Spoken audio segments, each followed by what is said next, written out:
देश भर में सहारा के सभी निवेशकों के डूबे हुए पूरे पैसे रिफंड कराएंगे। अमित शाह जी की तरह धोखा नहीं देंगे हम सहारा के निवेशकों को कि 10,000 रुपए हम देंगे, पोर्टल बना रहे हैं, 10,000 दे दिया तुमको, वोट मुझे दे दो और फिर पूरी जिंदगी भटकते रहो। और खुद इन्होंने कॉर्पोरेट को 1,80,000 करोड़ का छूट दिया, अपने बिजनेस साथियों को, धन्ना सेठों को 25 लाख करोड़ का कर्ज माफी किया इनका। हम सहारा निवेशक के एक सहारा निवेशक के दस्तावेज के साथ उनके डूबे पैसे रिफंड कराएंगे। दूसरा, LIC बीमा धारक जो मध्य वर्ग की रीढ़ है, आज उसका पैसा कई जगह फंसाकर LIC को कई बार अनिश्चितता में डाला गया है। तो LIC बीमा धारकों की आर्थिक सुरक्षा हमारी सर्वोच्च प्राथमिकता होगी, क्योंकि वो मध्य वर्ग का पैसा है, उसका रीढ़ है मध्य वर्ग का संकट में, उसको भी अनिश्चितता के बादल में ढकेल दिया गया है, तो उसको भी हम सुरक्षित करेंगे। शारदा चिट फंड हो जैसी कई पोंजी स्कीम पे हमेशा रोक लगेगी निवेशकों को लूटने से बचाने के लिए। ये जो पोंजी स्कीम आती है, दुगुना कर देंगे, चौगुना कर देंगे और बेचारे छोटे निवेशक बर्बाद हो जाते हैं।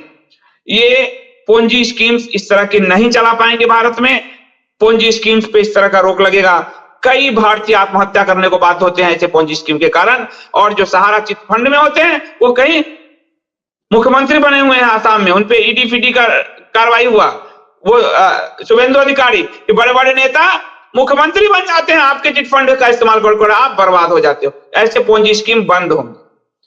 बोफोर्स घोटाला का नाम खूब लिया जाता है, कॉफिन घोटाला, पीएम केयर घोटाला जो सबसे बड़ा इतिहास का अभी जो बॉन्ड घोटाला है, उसी तरह पीएम केयर घोटाला है। पीएम केयर घोटाला का की जानकारी सरकार न जनता को देने को बाध्य है, न सुप्रीम कोर्ट को देने को बाध्य है। इस पीएम केयर घोटाले में बड़े पैमाने पर विदेशी फंडिंग करीब 56,000 करोड़ से ऊपर आए हुए हैं।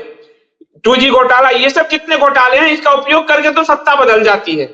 फिर क्या होता है, 2G घोटाले वाले नीला राडिया को ये सरकार ठेका देती है, ए राजा को बचाती है। बोफोर्स घोटाला दबा दिया जाता है, अगस्ता लैंड पे कुछ काम नहीं होता। पीएम केयर घोटाला तो अभी सामने आ रहा है, कल को कांग्रेस आएगी वो भी नहीं जांच कराएगी। तो जिसके कारण सत्ता बदली है ऐसी, वो सभी घोटालों का एक चरणबद्ध तरीके से, समयबद्ध तरीके से जांच कराएंगे। दोषी है तो दोषी, नहीं है तो वो घोटाला बंद। उसके नाम पर आप बार बार वोट मांगने नहीं आओगे जनता के बीच। बार बार घोटाला में साबित हो गया, जेल, नहीं साबित हुआ, अब उसके नाम से आप वोट नहीं मांगोगे। सत्ता बदलने के खेल बहुत हो चुके, जनता के लिए काम करने का वक्त है। तो जो भी सत्ता पक्ष विपक्ष नौकरशाही मीडिया की जिम्मेदारी उसमें तय होगी कि वो सत्ता के टूल ना बने रहे। रियल एस्टेट के जितने अधूरे पड़े प्रोजेक्ट हैं जिसमें लोगों का पैसा है, उन सभी लोगों को उनका घर या पैसा 1 साल के भीतर दिलवाएंगे। चाहे उनकी रियल एस्टेट वाले की पूरी संपत्ति बेच देना पड़े उनकी, लेकिन अगर पैसा लिया है जनता का तो उनको देना पड़ेगा। और ये करवा सकती है सरकार। खुद अपने 25 लाख करोड़ अपने साथियों के माफ किया है कि नहीं किया है, पर जनता के लिए कोर्ट है, ये है, वो है, नाटक चलता है। साधु संत, आसाराम बापू, स्वामी नित्यानंद, राम रहीम, ये जितने भी साधु संतों पर केस चल रहे हैं या फिर उनको सजा मिली है, उन सबको हम फास्ट ट्रैक में लाएंगे। एक बार पुनः उस सजा मिली है तो भी उस चीज को देखें, पूरा केस चल रहा है तो भी फास्ट ट्रैक में लाएंगे। 1 साल के अंदर, 1 साल का समय होगा, दूध का दूध पानी का पानी हो जाएगा। बार बार ये सताने का काम हिंदू साधु संतों का बंद होगा। हिंदू साधु संतों की सुरक्षा को सुनिश्चित करेंगे। जो लोग झूठे केस में उनको फंसा रहे हैं, कानून से अगर साबित हो गया तो उनके विरुद्ध ऐसा कठोर प्रावधान की व्यवस्था होगी ताकि हिंदू साधु संतों पे हाथ डालने से पहले कोई भी 4 बार सोचे।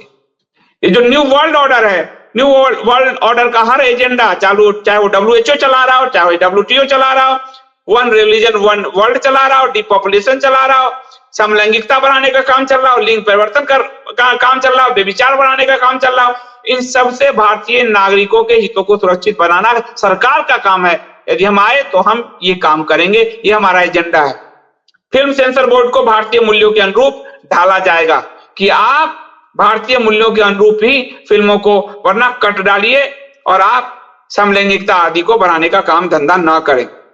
खेल कूद, इसमें हमने ओलंपिक एवं अन्य अंतर्राष्ट्रीय खेलों में अमेरिका, रूस, चीन, जापान स्तर की सुविधाएं खिलाड़ियों को उपलब्ध कराएंगे। वो मेडल पर मेडल लाते हैं, हम 4 मेडल 10 मेडल में खुश हो जाते हैं। क्यों? क्योंकि वो सुविधाएं हम नहीं दे पा रहे। वो सुविधाएं उपलब्ध कराएंगे, जैसा कि कहा गांव के स्तर पे सुविधाएं ले जाएंगे। बीसीसीआई एवं अन्य खेल संघों में बड़े पद पर केवल उस खेल को समझने वाले या खेलने वाले खिलाड़ी ही प्रशासनिक पदों पर बैठेंगे। किसी नेताजी का बेटा नहीं बैठेगा और कोई हवाला कारोबारी नहीं बैठेगा और कोई शरद पवार नहीं बैठेगा।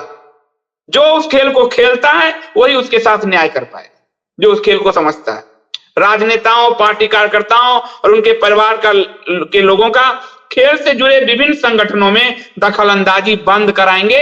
हमने बेटियों के साथ अन्याय देख लिया है कुश्ती संघ में कि नेता अगर उसमें बैठेगा तो वो क्या कर सकता है। ये नेता होता खेल का काम खिलाड़ी देखेंगे, खेल का काम नेता नहीं देखेगा। जो वहां से पैसे उठा के कोई राजीव शुक्ला बन जाता है, कोई ललित मोदी बन जाता है, कोई जय शाह बन जाता है, कोई ब्रिजभूषण बन जाता है और खिलाड़ियों के साथ अन्याय होता है, वो नहीं होने देंगे। साथ ही तीर्थ क्षेत्र पर हम एक लॉ लाएंगे कि तीर्थ और पर्यटन को अलग अलग है, दोनों के लिए अलग नीतियां होगी। जैसे पर्यटन तीर्थ के लिए मांसाहार वहां उस इलाके में नहीं, किस शुद्धिकरण का पालन करना है, क्या कौन लोग वहां दुकान बना सकते हैं, चला सकते हैं, उसकी अलग पूरी नीतियां होगी। पर्यटन क्षेत्र की अलग नीतियां होगी। पर्यटन जरूरी है तो पर्यटन क्षेत्र की अलग नीतियां, तीर्थ हमारे लिए जरूरी है, तीर्थ क्षेत्र की अलग नीतियां। तो इसके लिए बिल्कुल स्पष्ट डिवीजन होगा। मंदिरों में और मूर्तियों में इनक्रेडिबल इंडिया है मिस्टर मोदी, हम इसको साबित करेंगे और आपका तीर्थ क्षेत्र, बाकी जो तीर्थ क्षेत्र का आपने विध्वंस किए हैं उस तीर्थ क्षेत्रों का पुनरुद्धार भी कराएंगे। हम उनके वैदिक रीति से हम उसका पुनः जो है उद्धार कराएंगे और इसलिए तीर्थ क्षेत्र के लिए अलग नीति भी ही हम बनाएंगे। तो ये 12 अध्याय में एकम सनातन भारत दल का वह घोषणा पत्र है कि जिसको यदि भारत में लागू किया गया तो डपोर संघ की हिंदू राष्ट्र बनाने का, ये डपोर संघ की करके जिन लोगों ने हमसे सत्ता लिया है, हमसे वोट लिया है, वो सब खत्म हो जाएगा। इसको सिर्फ लागू कर दो, कहने की जरूरत नहीं है। भारत अपने आप सनातन राष्ट्र है, ये साफ दिख रहा है। और ये घोषणा पत्र मैं आप सबसे अनुरोध करूंगा कि ये घोषणा पत्र आपका काम है अब लोगों के बीच ले जाना। कई लोग आप बार बार पूछते हैं संदीप जी कितने उम्मीदवार खड़े हो रहे हैं, क्या पूछने वाले अपने आप से पूछते हैं कि क्या आपने फंड दिए हैं? पूछने वाले अपने आप से पूछते हैं कि क्या आपने एज ए कार्यकर्ता आके श्रम किया है? ये सनातन की पार्टी है, हर सनातनी को काम करना होगा। इसलिए आप लोग चाहें तो आपके लिए आप चुनाव लड़ सकते हैं इस पार्टी से, इतना ओपन व्यवस्था कोई नहीं कह रहा। आप चुनाव लड़ सकते हैं, आप मैनिफेस्टो लोगों तक ले जा सकते हैं, आप फंड कर सकते हैं, आप चुनाव में किसी उम्मीदवार को फंड कर सकते हैं। तो इस तरह से ये लंबी लड़ाई है और ये घोषणा पत्र ये दर्शाता है, ये नहीं कि आपको अभी अब्बासी आएंगे सरकार तुम्हारी एक सीट तो लाएगा नहीं और घोषणा पत्र लाता है। जब घोषणा पत्र नहीं लाओ तो कहे घोषणा पत्र नहीं है, लाओ।